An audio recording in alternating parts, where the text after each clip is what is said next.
As McArnold is urging the US that they cannot miss to monitor the next election in Nigeria because they know what the APC government are capable of doing. So here I say that US can't afford not to monitor the next election because Nigeria is at crossroads on that in McArnold. Even Obi said that INEC is not longer independent, now an agency of Tinubu government. Peter Obi slams alleged partisanship in electoral body.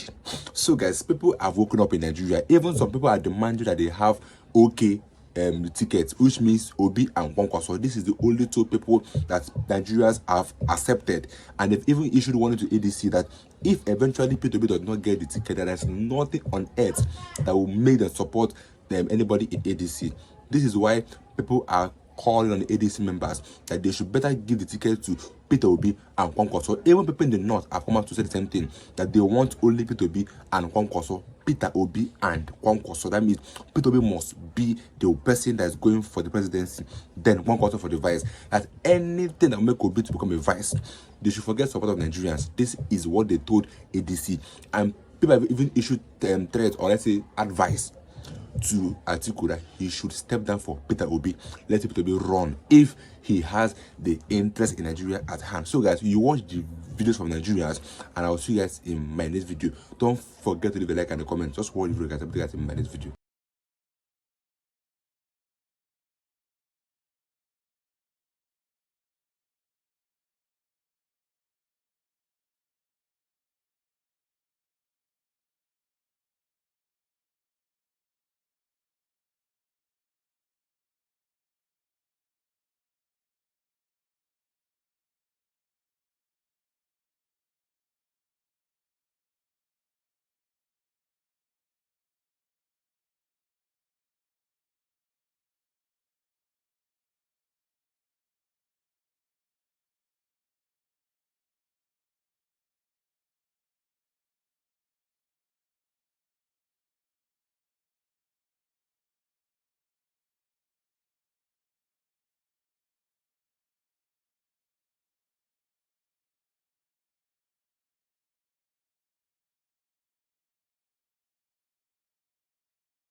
In the last election, P2B was alone. P2B was literally alone, and he pulled 6-point-something million votes, according to INEC. Now, when they were conducting that election, Atiku was in PDP. Kwangwaso was in NNPP. P2B was in Labour Party. Tinubu was APC. Now, Tinubu was standing with Buhari and the whole of his allies, including Rotimi Amaechi, was in APC. El Rufai was in APC. Lori Rita was in APC. Most of the governors that decamped now to ADC was in APC. Some northern authorities that are in ADC now were in APC. According to INEC, Tinubu scored 8,794,726 votes. Atiku Abubakar scored 6,984,520 votes. P2B scored 6,101,533 votes. Rabiu Kwankwaso scored 1,496,687 votes. Now, you will say Tinubu no dey on that threat. The collective of people that scored 6 million, 6 million, 1 million has formed one party.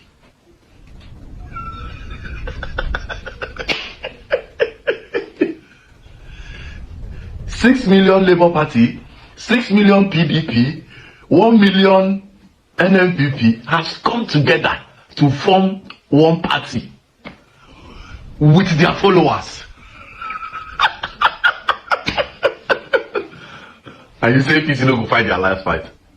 They are packing their bags. Anybody who believes that Tinubu will win this election, you know they're Nigeria. Naturally, if you know they are aware today.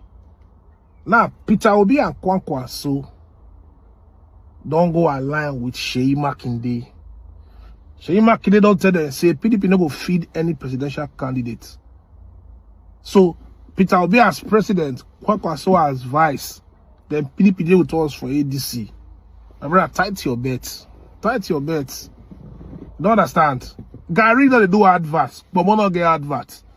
This story here, I to let you know, say Obikwa is coming. And we obedient, so we want take time, like flying bullets. And so we'll take past them. Call 2027. Peter Obi will be declared president for everybody eye. Like I said, my guys for the other wing, I wish them well. But my president will be 2027, where I go cast my vote for that Peter Obi. If they like, what they worry you? This is that since 2023 that will start this race now. Some of our guys don't fly and leave us, go the other way. Now, normal thing. If they happen for Premier League safe, a normal thing. No beef, no bad blood. We wish them well. But Sheyi Makinde not there with us. PDP there with us. So, Obikwa is coming. Watch your screen and thank me. We must return government to the people. We must have a people-centered government that cares about the people, that does not look away and buy fancy cars and private jets and presidential jets when the people are dying. Because that's what's happening. The Nigerian people are being crushed by policies that we know don't work. Ibadan holds a very special place in the history of democracy in Nigeria. I was very proud to return home there because I went to high school in Ibadan, just 2 or 3 miles from where that summit took place. And I remember very, very clearly the 1960s when I lived there.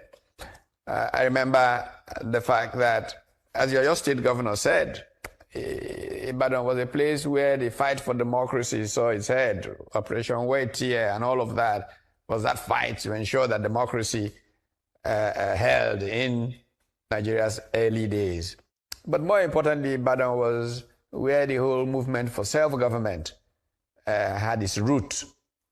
So it was an appropriate place to have that declaration about a commitment of opposition politicians to rescue Nigeria in the face of what seems to be creeping fascism, pressure to go into a one-party state, and all the shenanigans that have tried to disrupt multi-party democracy in Nigeria, with party activities being disrupted, the courts being used to abuse democratic processes and all of that. So it was very significant.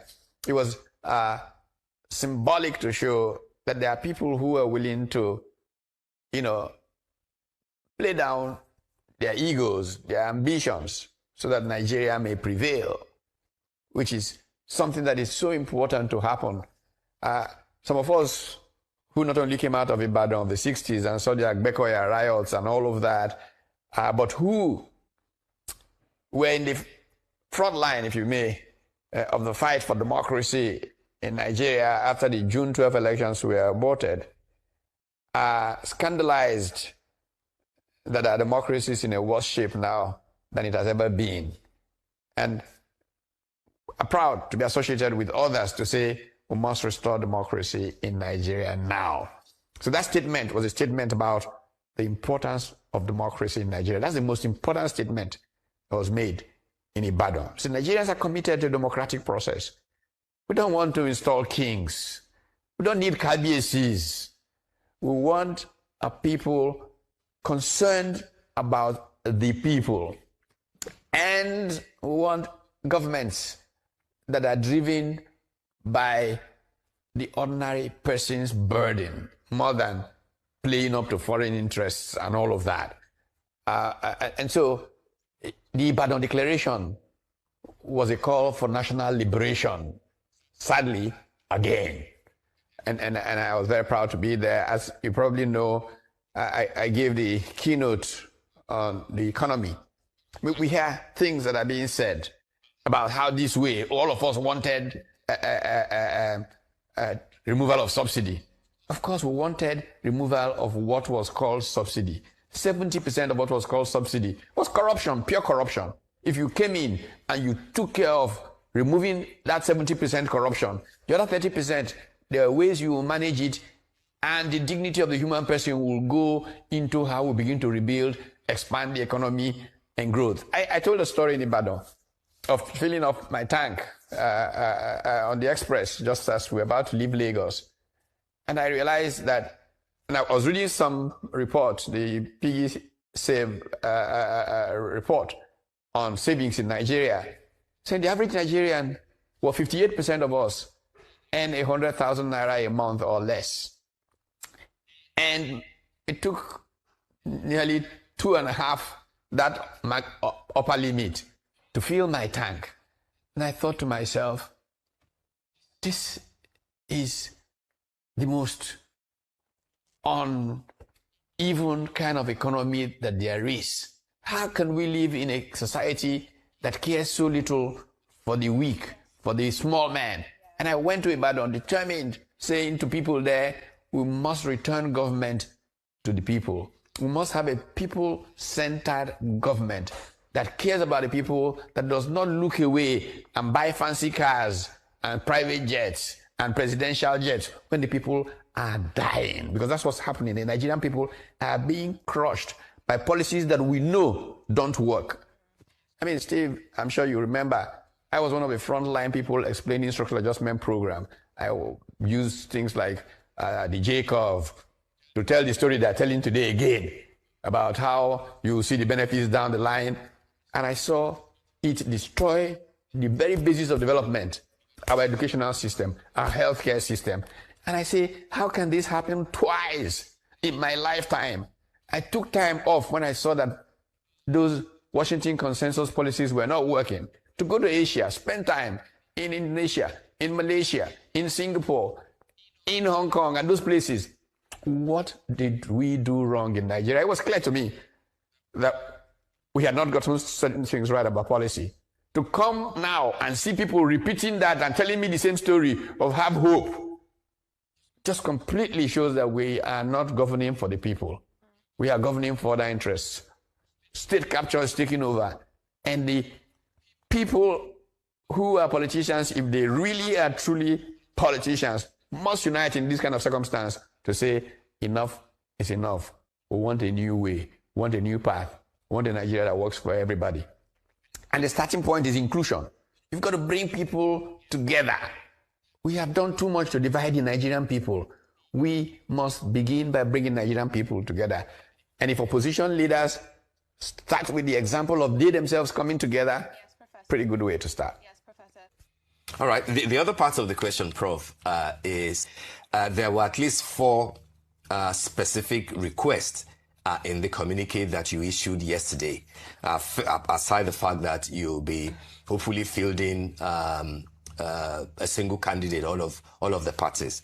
You're asking for the removal of INEC chairman, Professor Amupiton.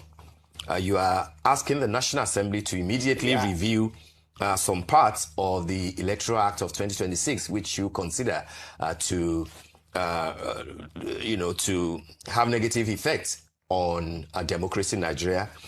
You're asking for the release of all detained politicians whose offenses, in quote, are bailable.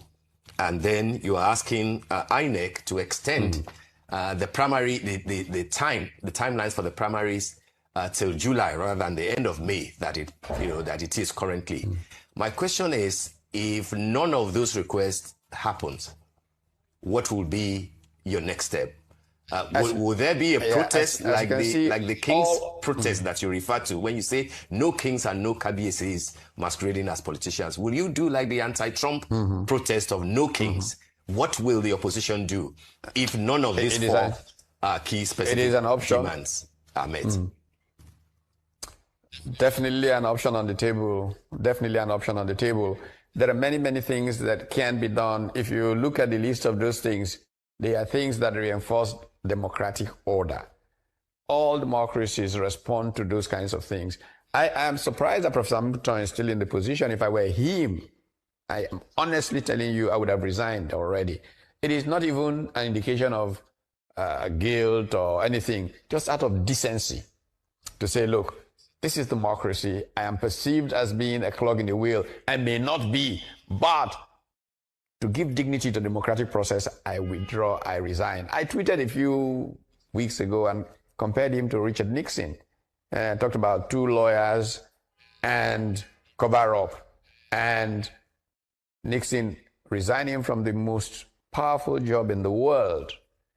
And it makes sense to resign from what is shaping up to be the most powerful job in Nigeria because we don't have elections, because we have these fixings.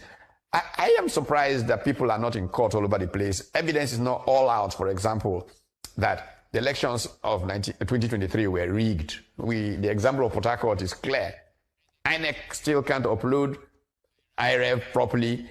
I don't know why citizens are not in court saying, this is not on. How can a country be run by people who manipulate the will of the people? And I'm convinced that when people realize that we are about to have a monarchy imposed on us, we're talking about 3rd term, this is going to be forever, then people will rise, then their eyes will open, the scales will fall. Look, today in the church that I go to is Good Shepherd Sunday. People need their shepherd to stand up and literally lay down their lives as the gates to the sheepfold. Yes, Adesoa, sorry. You said that people were afraid of 3rd term, but this would be forever. What are you implying there? Oh, well, I'm implying clearly I'm a political scientist in addition to other things, and I can read the tea leaves. I can see where things are going. I've seen them happen like this in other climes. And Nigeria is traveling down a very dangerous path, I can assure you. You think that I wrote a book already 4 years ago or 5 years ago. I'm asking if you... It's titled, Why Not? Yeah, I'm just asking, I wasn't entirely sure, so I want you to be a little bit more descriptive. When you say it's not a monarchy and you're thinking about forever, is the implication there that you expect that if President Tinubu wins the next election, that he would want to hold on to power forever? Is that what you're implying? Let's look at this current order. How many votes put the people where they are? Look, let's even assume that INEC's votes are correct. We know they are not. Just take Rivers State as an example. We know the elections were seriously abused. But let's even take on the face of it what the INEC reported. How many votes did the incumbent get? How many votes did the other candidates get? So we know already that this is a minority government. Now, if you consider the fact that, taking the longitudinal data that is available to us from Afrobarometer, Nigerians want democracy, but they are not going to vote. That result that we're talking about, manipulated as they may be, came from just about 30-something% of us who went out to vote. And from amongst that 30-something%, those who emerged constitute, in terms of the votes they were given to, no more than 10-15% of the Nigerian registered voting. This is already the beginnings. And then you see that group acting triumphantly instead of saying, look, we know that we are a minority. How can we save our country? How can we work together? And you get this triumphalism and abuse of the state to garner power and all of those things. You know that there is a crisis. You know that it's going somewhere. Like I said, I wrote a book 5 years ago already about creeping fascism, state capture, and the criminal hijack of politics in Nigeria. And it's happening. It's unfolding.